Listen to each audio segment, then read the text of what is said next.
Metal Monthly, all new metal. Metal Monthly, no new metal. I hate new metal. Howdy, banger pals. Blayne Smith joining you for another Metal Monthly. It's November now, so that means it's chilly up here in Canada. I gotta wear a toque. Yes, this is a toque. Please don't say the word beanie. It's disgusting. It's an awful word.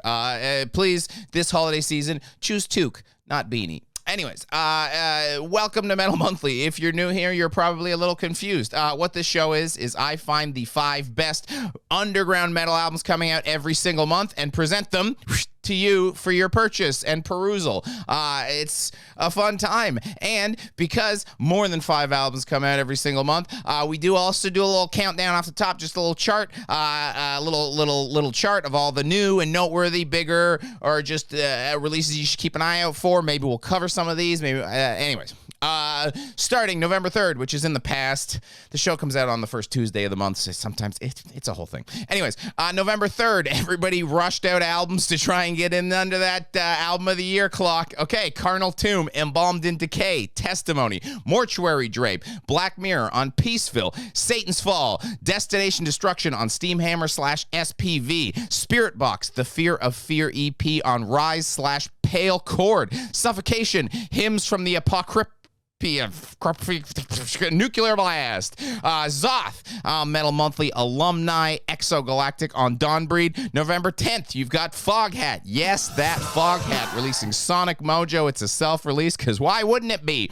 Gamma Bomb releasing Bats on Prosthetic. Vastum releasing Inward to Gethsemane on $20 spin. November 17th, you've got Bewitcher releasing Deep Cuts and Shallow Graves on Century Media. You've got Race Trader releasing Creation and the Timeless Order of Things on Good Fight. You've got Sodom releasing 1982 EP on Steamhammer/SPV. November 24th, you've got High Spirits releasing Safe on the Other Side on High Roller. And then it pretty much falls off, except for some reason Austin is releasing a Panopticon record, The Rhyme of Memory, Bind Root, on the 29th of November. I don't know. Anyways, that's the new and noteworthy. Now, let's get on to my 5 picks for Best of the Underground. Woo! Up first, boy, am I excited to present to you Valdrin's Throne of the Lunar Soul on Blood Harvest, November 24th, giving you something to look forward to at the end of the month, so durr!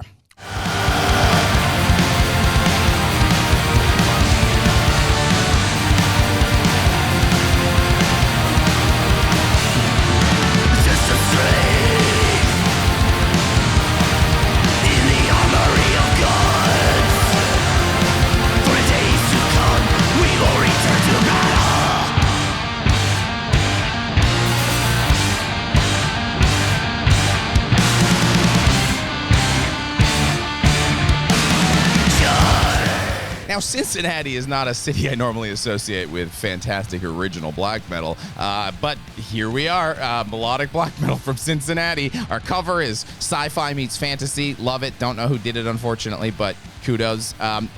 So I do want to warn you in advance. If you are like, hey, that looks cool, this record is a lot in every sense of the term. First off, it's just a lot because it's 74 minutes long. That is a long time. And you're going, okay, it's 74 minutes. How much of that is, actual music? Well, outside of like a 3-minute outro, it's 71 minutes of wall-to-wall music. What the heck? And you're like, all right, can I bite-size it? Nope, it's a big narrative arc of sci-fi meets fantasy, so nerds also a lot. And finally, there's like melodic keyboards that sound like they were ripped straight out of the Final Fantasy VI soundtrack, so that's a choice. I could go on, but if this record is not for you, you've already skipped ahead and the arrows, you know, we all do the arrows. Usually it's for an ad. But if you are on board like me, you've also probably minimized me. You've scrolled down and you've gone to the more and you've clicked on the band's Bandcamp, because we always have the Bandcamp links down below. Please buy records for as long as, I guess, Bandcamp's still around. Boy, Song Trader's really seeming like a dickhead. Whew. Up next, what's that? Thrash in my Metal Monthly? Yes, Acid Force World Targets in Megadeath coming out on Jawbreaker Records November 3rd. So it came out. You can buy it now. You can listen to it now. You can listen to me talk about it now.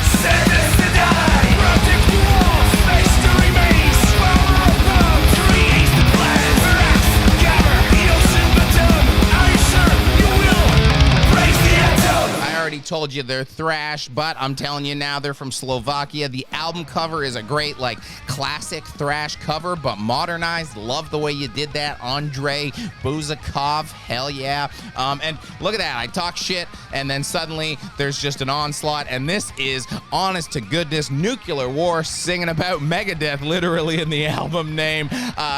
Army General pressing the button on the album cover, thrash metal.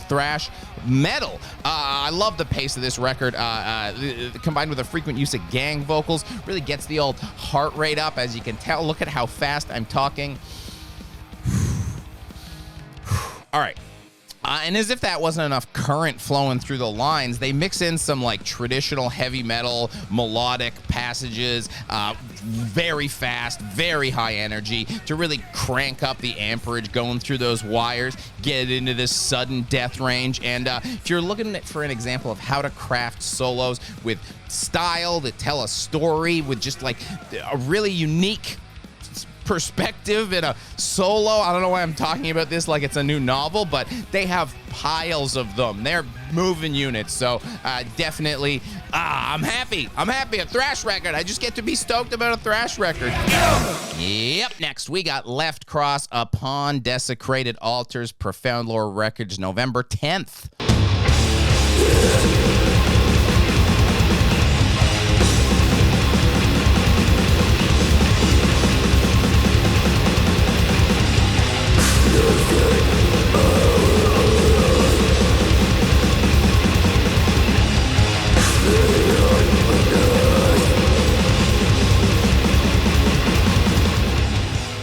They're playing death metal in Richmond, Virginia. They're putting in chaos on their album cover by Duje Aljanovic. Love it. Wow. Looks real good. This is kind of one of those classic Profound Lore records in that it takes its genre and it holds true to its genre, but it finds some way to elevate and just make it unique and special in a way that's very obvious when you listen to it, but can be hard to put into words what is so special that's going on here. I don't know. It's just whether it's a slow kind of more death doom groove or a catchier, more upbeat grindcore stomp. There's always a little lemon twist to every song that kind of takes it so it's not just another old school death metal act. It's like, hey, you like Bolt Thrower? Well, we wrote some more Bolt Thrower bootlegs. This is one of those records that you listen to it and you just go, it's nice. It just feels fresh, even though this also feels like a record that came out, before I was listening to death metal because I was a child. The rhythm section is particularly strong, which might be kind of, again, where one of those unique flavors is coming from. I mean, that's a given. You've got Scott from Antichrist Siege Machine on drums, so, God tier. But bassist Dylan Williams is no slouch either and provides a really nice backbone to the record that I love. I love a good twangy bass. There's even a song that just opens with bass. Fuck. Yeah. Anyways, you cap that all off with just, oh my God. Production by Arthur Risk, mixing things. Seriously, he just makes everything sound the perfect level of filthy. I don't know. I'm gonna try and pass a law that Arthur Risk is the only man allowed to mix metal records because nobody else can do it like you. Anyway, sorry. Left Cross. Yes. Moving on, Cirkeln's The Primitive Covenant coming out, True Cult Records, November 3rd, which is again in the past. I know. What do you want me to do?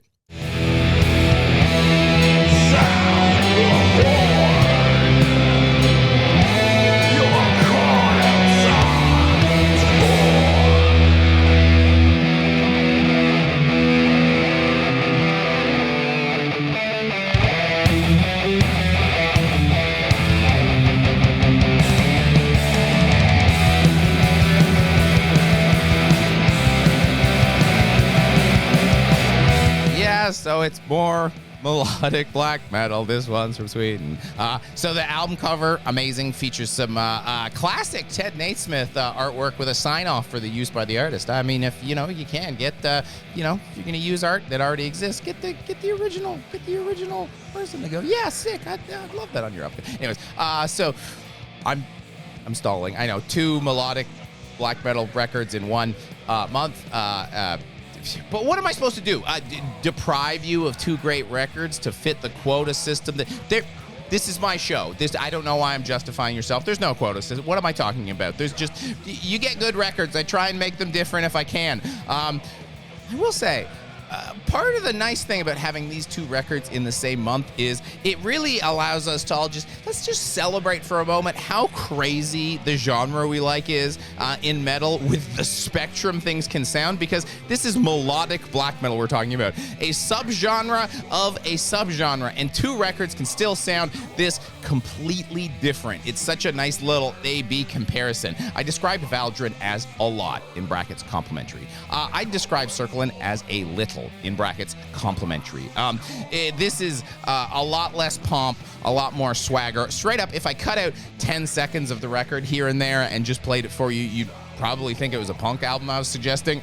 If you'll allow me a very specific, very clumsy comparison, this record sounds like if Fuck Off and Die era Dark Throne tried to make a melodic black metal record, but while still sounding like themselves.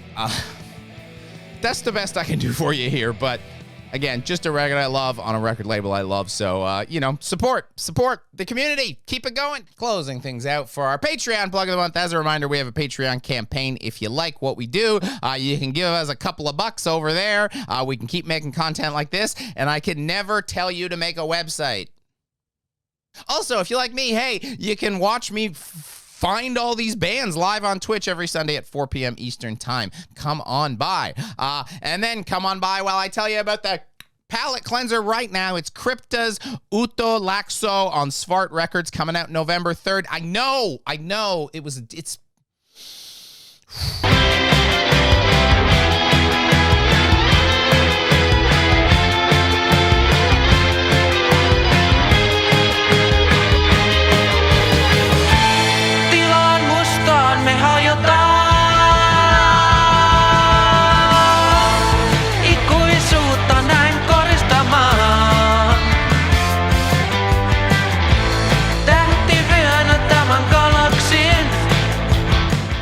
We've got some Finnish occult rock finally breaking Dying Victim's tyrannical hold on my palette cleanse spot in every video.